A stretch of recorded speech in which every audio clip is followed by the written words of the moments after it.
सुलोचना जी ने पति आनंद जी को टिफ़िन देकर दुकान के लिए रवाना किया तो अचानक बहू की दी हुई हिदायत याद आ गई कि दरवाज़ा अच्छे तरीके से बंद करना है। बस उसी समय चेहरे पर मुस्कान आ गई। दरवाज़ा अच्छी तरीके से बंद करके सुलोचना जी अंदर आ गई। सबसे पहले रसोई समेटी, फिर एक कप चाय बनाकर आराम से आकर बैठ गई। आज इस तरीके से अकेली चाय पीना उन्हें बहुत अजीब लग रहा था। यह खाली घर उन्हें काटने को दौड़ रहा था। आखिर आज से पहले ऐसा कभी हुआ ही नहीं था कि वह घर में अकेली हो। उम्र के 35 सावन इस घर में बिता दिए थे। अब तो यह घर और परिवार उनका जीवन बन चुका था। शायद इसीलिए आज सब कुछ सूना सूना लग रहा था। बिना माँ की बच्ची सुलोचना जी को बाबा ने कम उम्र में ही विदा कर दिया था। शायद बेटियों की जिम्मेदारी वह अकेले नहीं निभा पा रहे थे। बस इसीलिए केवल 15 साल की उम्र में उन्होंने सुलोचना जी को एक संयुक्त परिवार में ब्याह दिया। छोटी सी दुल्हनिया महावर लगे कदमों से जब बड़ी सी हवेली में आई तो अपने साथ बहुत सारी खुशियाँ, नादानियाँ और मुस्कुराहट लेकर आई।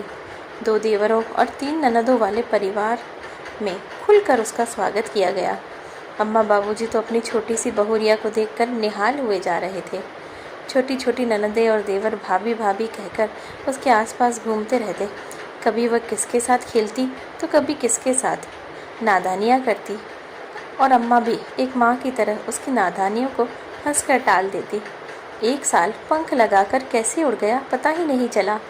तभी एक दिन अचानक सुलोचना जी ने स्त्रीत्व की तरफ अपना पहला कदम रखा। अब वह बड़ी हो गई थी। अब अम्मा जी उसे छोटी ननदों के साथ खेलने से मना करती थी।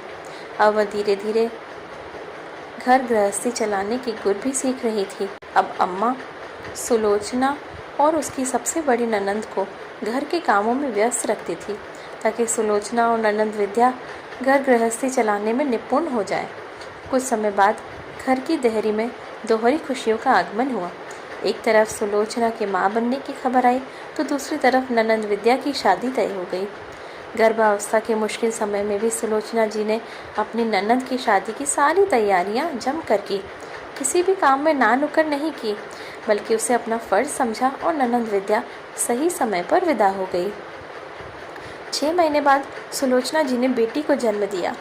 बेटी 2 साल की हुई तो 2 देवरों की शादी हो गई। सुलोचना जी ने दोनों छोटी देवरानियों को ढेर सारा प्यार दिया और कुछ ही महीनों में तीनों के बीच बहुत अच्छा सामंजस्य स्थापित हो गया। देवर भाभी की चुहलबाजी, देवरानी जेठानी के बीच बहनों वाला प्यार और हंसी मजाक, त्योहारों पर खुलकर मस्ती, एक दूसरे के प्रति प्रेम और समर्पण, यही सब कुछ सुलोचना जी के परिवार की पहचान बन गए थे। तभी एक दिन अचानक बाबूजी की तबीयत खराब हो गई। हॉस्पिटल लेकर गए तो डॉक्टरों ने उन्हें बड़े अस्पताल में लेकर जाने को कहा। आनन फानन में उन्हें हॉस्पिटल पहुंचाया गया। इलाज भी शुरू हुआ, लेकिन 40 दिन मृत्यु से जूझने के बाद बाबूजी ने प्राण त्याग दिए। खुशियों भरे घर को शायद किसी की नज़र लग गई थी। बाबूजी की मृत्यु से पूरा परिवार सदमे में आ चुका था। ननंदे, देवर और अम्मा जी सबको संभालना बहुत मुश्किल हो रहा था, लेकिन फिर भी छोटी सी उम्र में जिम्मेदारियां सर पर आने की वजह से सुलोचना जी ने सब कुछ संभाल लिया। आनंद जी ने भी उनका भरपूर सहयोग किया। धीरे धीरे घर का माहौल ठीक होने लगा था। इसी बीच सुलोचना जी ने जुड़वा बेटों को जन्म दिया। फिर दोनों देवरों की संतान हुई। दोनों छोटी ननदें भी समय पर विवाह बंधन में बंध कर विदा हो गई। जब सुलोचना जी विवाह करके आई थी तो 3 ननदें और 2 देवर थे। बाबूजी का हाथ सभी के सिर पर था, लेकिन अब बाबूजी भगवान को प्यारे हो गए थे और देवर अपने अपने परिवार के साथ खुश थे। लेकिन फिर भी जो सबसे अच्छी बात थी वह यह थी कि आज भी सभी के बीच उतना ही प्यार था। धीरे धीरे सभी के बच्चे बड़े होने लगे। अब घर में अम्मा जी और उनके 3 बेटों के परिवार थे। बेटियां भी साल में 1-2 बार आ ही जाती थी। वक्त अपनी रफ्तार से बढ़ रहा था।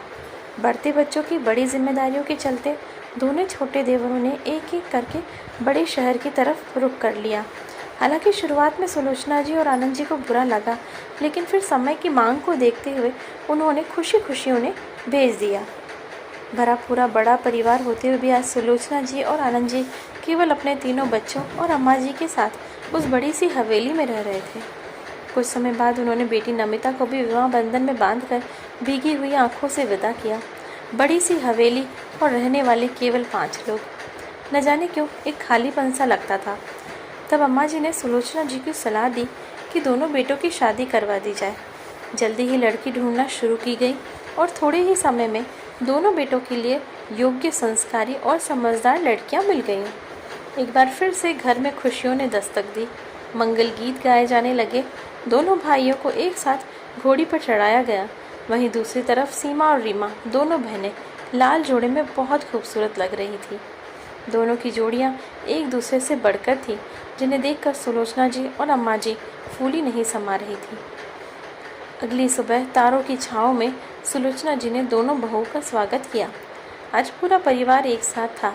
सुलोचना जी की 3 ननदें, उनके बच्चे, दोनों देवर अपने अपने परिवार के साथ। लग रहा था उनका परिवार पूरा हो गया है। लेकिन कहते हैं ना कि आगे क्या होने वाला है ये केवल ईश्वर ही जानते हैं।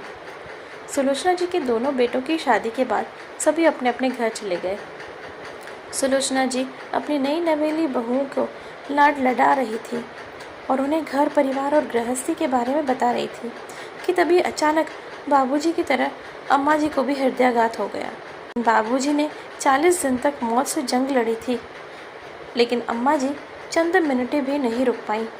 अगर कुछ पल रुक भी जाती तो शायद सुलोचना जी उन्हें बचाने का हर संभव प्रयास करती, लेकिन अम्मा जी ने तो सुलोचना को समझने का मौका भी नहीं दिया। शायद ईश्वर की यही मर्जी थी। घर में कोहराम मच गया। पूरा परिवार एक बार फिर से खड़ा हो गया था, लेकिन खुशियाँ मनाने के लिए नहीं, अम्मा जी को अंतिम विदाई देने के लिए। सुलोचना जी अब खुद को संभाल नहीं पा रही थी। पूरी उम्र अम्मा जी की छत्र छाया में रहकर पूरे परिवार की हर जिम्मेदारी को संभाला था, लेकिन आज उनके सर से वो छत्र हट चुका था। इसीलिए आज वह टूटकर बिखर गई थी, मानो सब कुछ उनके हाथ से छूट गया हो। माँ तो पहले ही ईश्वर के पास जा चुकी थी, लेकिन माँ जैसी सास भी अब उन्हें छोड़कर जा चुकी थी। जिस परिवार को सुलोचना जी ने संभाला था, आज वही परिवार सुलोचना जी को संभालने में लगा हुआ था। लेकिन कितने दिन। 13वीं के बाद धीरे धीरे सभी मेहमान और परिवार वाले अपने अपने घर लौट गए और बच गई तो केवल अम्मा जी की लाडली बहू सुलोचना जी, आनंद जी और उनके दोनों बेटे बहू। आज अम्मा जी को गए हुए पूरा 1 साल हो चुका है। सुलोचना जी अपने छोटे से परिवार के साथ इस बड़ी सी हवेली में रह रही हैं। एक खालीपन हमेशा उनके जीवन में रहेगा, जो शायद कोई भी नहीं भर सकता। दोनों बहुएं बहुत अच्छी हैं, हर तरीके से सुलोचना जी का ख्याल रखती हैं। सुलोचना जी भी अम्मा जी की तरह ही उन्हें उचित सम्मान और प्यार देती है। तभी तो दोनों की जान बसने लगी है सुलोचना जी में। 2 दिन पहले की ही बात ले लीजिए। उनकी भाभी की डिलीवरी होने वाली थी, लेकिन फिर भी दोनों बहनें एक साथ नहीं गई। पहले बड़ी वाली गई ताकि वहाँ पर हाथ बटा सके और छोटी यहीं रह गई। फिर डिलीवरी के बाद भी छोटी वाली वहाँ गई और बड़ी वापस आने को तैयार हो गई।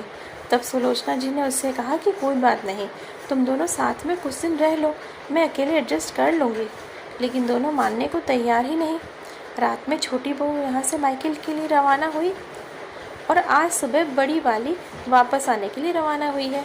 बस पहुँचती ही होगी शाम तक। लेकिन आज न जाने क्यों ये कुछ घंटे भी सुलोचना जी के लिए काटना मुश्किल हो गया था। आज उन्हें अकेलापन खाई जा रहा था। पूरा जीवन उन्होंने इस घर में बिताया था।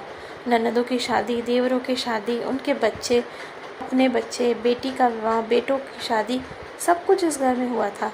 परिवार को बढ़ते भी देखा था और परिवार के सदस्यों को विदा होते भी देखा था। लेकिन उन्होंने कभी यह नहीं सोचा था कि एक दिन इस पूरी हवेली में यूँ अकेले बैठकर चाय पीनी पड़ेगी, जब कोई उनके साथ बात करने वाला भी नहीं होगा। न जाने क्यों ये बात अंदर तक उन्हें दर्द दे रही थी। चाय का कप ज्यों का त्यों पड़ा था और सुलोचना जी अपनी ज़िंदगी के सफ़र को याद करते हुए अपनी ज़िंदगी का सफ़र यही समाप्त करके श्री चरणों में चली गई। दोस्तों, कैसी लगी आपको सुलोचना जी की कहानी? कमेंट करके ज़रूर बताइएगा और इसी तरीके की बेहतरीन कहानियाँ पढ़ने और सुनने के लिए हमारा चैनल ज़रूर सब्सक्राइब कीजिएगा। धन्यवाद।